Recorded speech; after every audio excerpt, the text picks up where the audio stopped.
Kasat Reskrim Polres Metro Jakarta Selatan AKBP Ardian Satrio Utomo menyebut sebelum dibuang ke kawasan Tenjo Bogor, Jawa Barat, jenazah Alvaro Kiano sempat disimpan selama 3 hari di sebuah garasi mobil.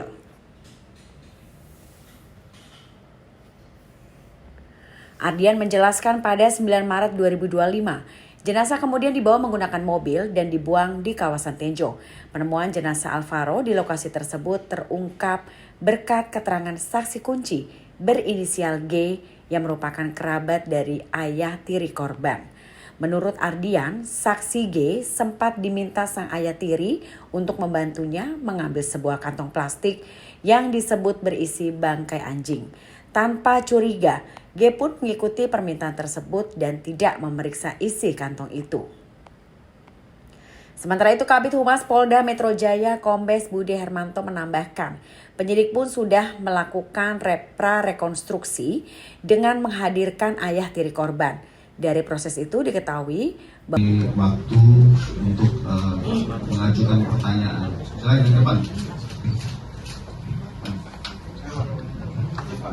Dari Polres mau bertanya, ini ada informasi juga bahwa pelaku ini melakukan bunuh diri dari saat pemeriksaan berlangsung begitu. Dan itu bagaimana sih Pak kronologisnya, dan tolong dijelaskan mungkin bagaimananya, lalu motifnya dia bunuh diri itu kenapa dan atau Oke, terima kasih Mas Rizky. Jadi pada saat sudah dilakukan pemeriksaan dan dilakukan gelar perkara terkait tentang terduga patut diyakini dari beberapa alat bukti yang bersangkutan melakukan tindakan pembunuhan terhadap Ananda AKM. Pada saat tempo waktu proses pemeriksaan itu sampai dengan Minggu dini hari. Jadi yang bersangkutan dititipkan di ruangan konseling. Kami luruskan kepada rekan-rekan media. Tersangka mengakhiri hidupnya dengan cara gantung diri di ruangan konseling. Kenapa di ruangan konseling? Karena status yang bersangkutan sudah tersangka. Besok pagi akan dilakukan pemeriksaan medis. Apakah tersangka ini memiliki penyakit bawaan ataupun penyakit menular, sehingga belum bisa dijadikan satu dengan tahanan lainnya. Nanti secara detail menjawab pertanyaan Mas Rizky, silakan Dr. Farah juga yang melakukan uji visum et repertum terhadap tersangka yang mengakhiri hidupnya. Silakan dokter.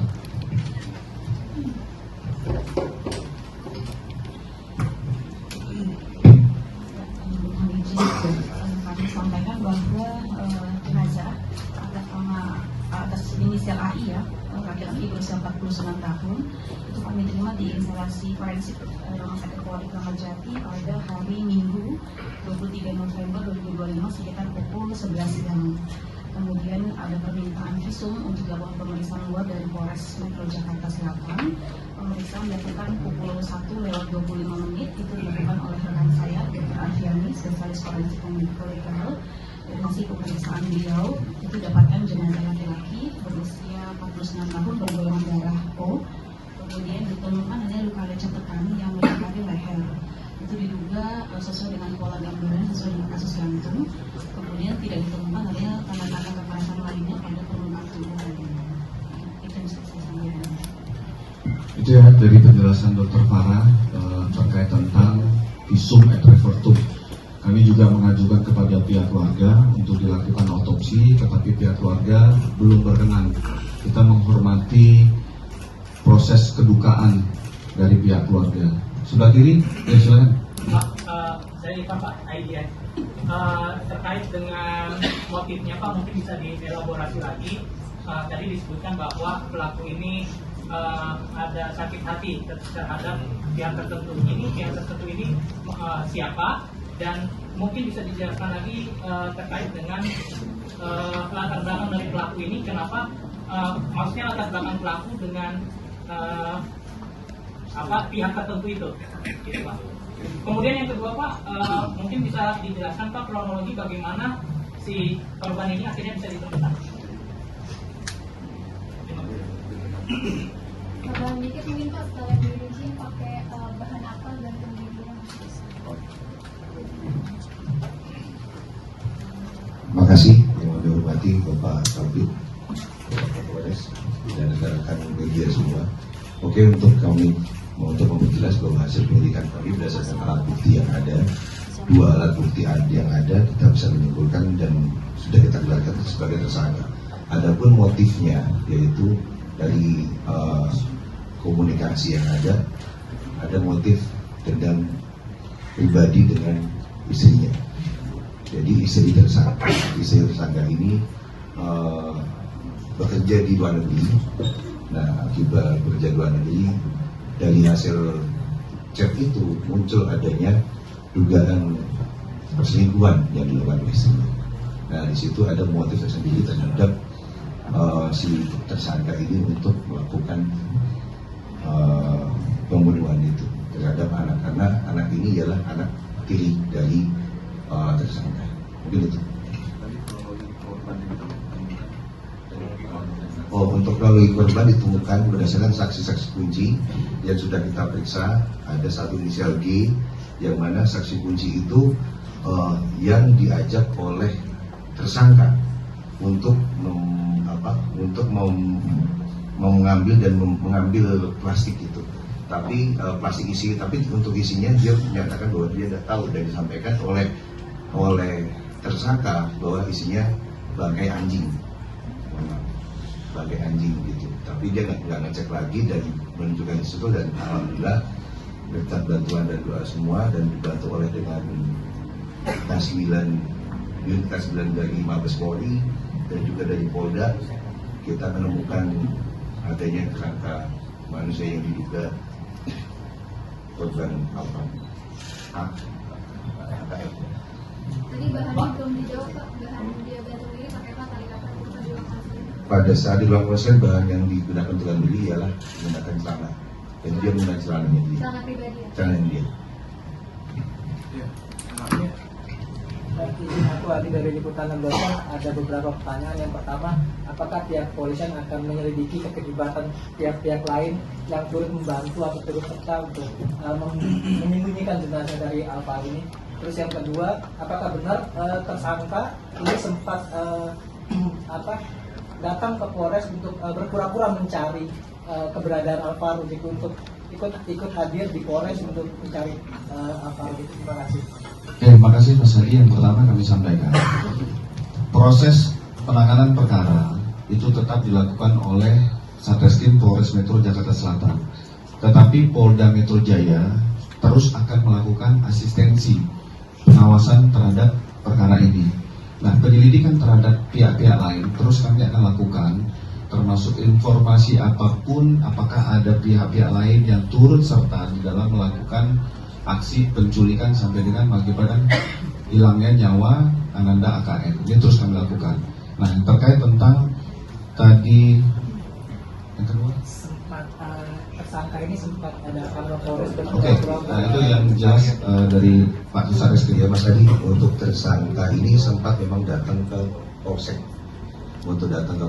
Jadi memang dari hasil jejak digital yang kita cek dari handphonenya pun juga, dia juga berusaha untuk mengelabui bahwa dia berusaha untuk mencari anak ini juga. Inisial A ini juga mencari. Nah, disitulah kita melakukan pendalaman dan alhamdulillah sudah ada titik terang. Kemarin dari titik terang, lalu kita lakukan pendalaman dan keputusan sampai dengan penetapan tersangka. Ini itu Mas Adi. Pak, izin Pak, yang belakang Pak. Pak Kabit belakang Pak. Izin. Pak, izin Pak, dari Kompak. Yang pertama mau tanya soal kapan si tersangka ini melakukan aksinya, dan cara si tersangka melakukan aksinya itu seperti apa? Karena kan hasil temuannya maaf sudah tulang belulang gitu ya Pak. Itu tempo waktunya berapa lama? Jadi ini sudah dilakukan prarekonstruksi oleh penyidik. Diketahui bahwa Ananda AKM tidak kembali ke rumah pada tanggal 6 Maret 2025. Setelah itu paman dari Ananda AKM berinisial T melaporkan kepada Polsek Pesanggerahan, kakek dari AKN melaporkan ke Polsek Pesanggerahan. Dilakukan olah TKP terhadap orang-orang yang melihat terakhir Ananda AKN. Nah, pada tanggal 9 Maret, 3 hari setelah Ananda AKN diketahui tidak kembali, itu jenazah sudah dibuang ke Tenjo. Hal tersebut diakui oleh tersangka AI, sehingga pada saat dilakukan prarekonstruksi korban dibuang dengan menggunakan kantong plastik itu ditemukan. Itu.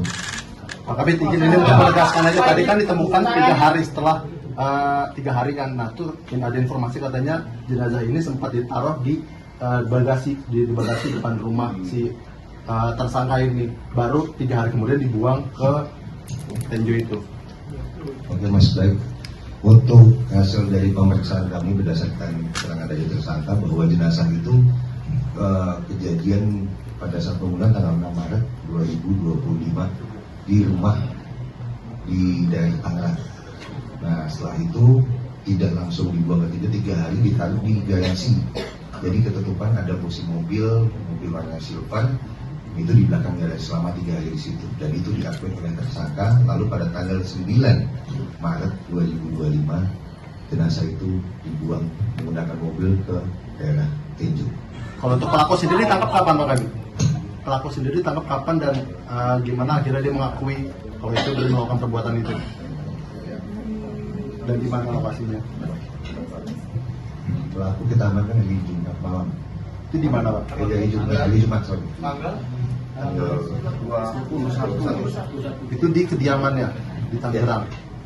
Pak, ini dari CNN TV Pak, mau tanya, ini kan berarti termasuk pembunuhan berencana ya? Memilih lokasi Tenjo itu adalah bagian dari rencananya si terduga pelaku A ini.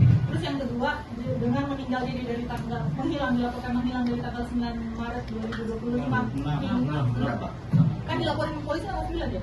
7 Maret 2025 sampai ditemukan tanggal 23 November 2025, kendalanya apa sih Pak?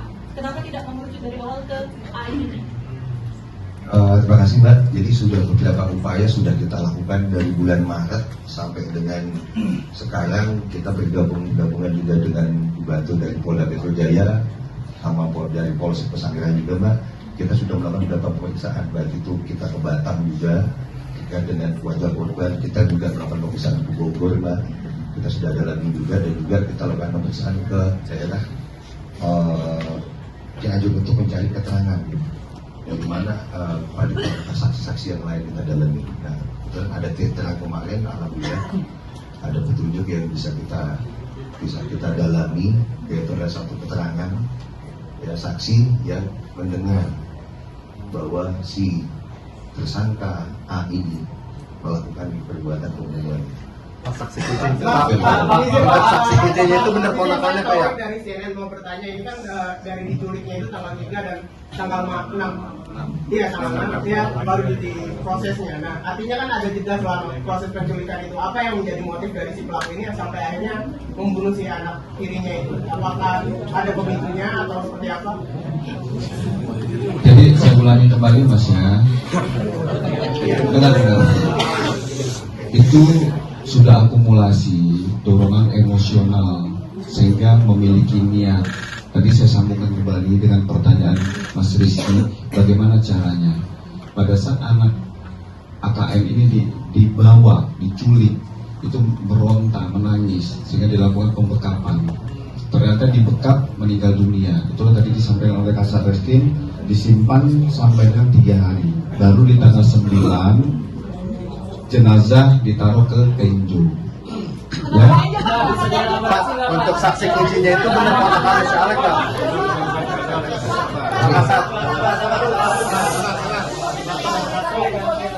Lalu selama 8 bulan ini apakah tidak ada masyarakat yang lewat ke situ? Bagaimana kondisi TKP penemuan mayatnya itu Pak?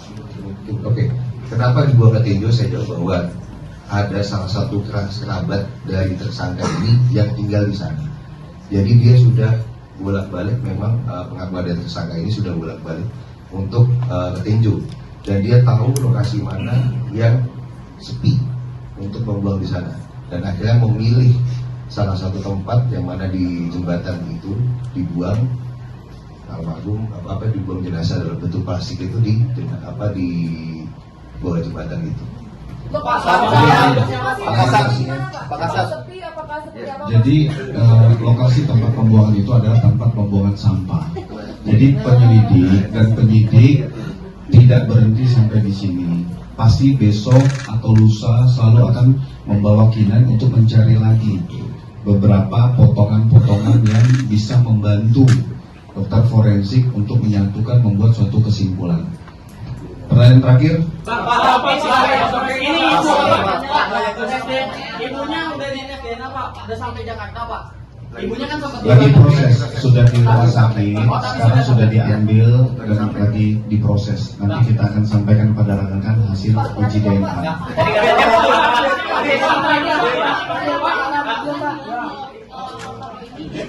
Plastik terus diiketin pohon yang ada di sekitar situ itu benar nggak? Pak, terakhir Pak. Jangan lupa subscribe ya.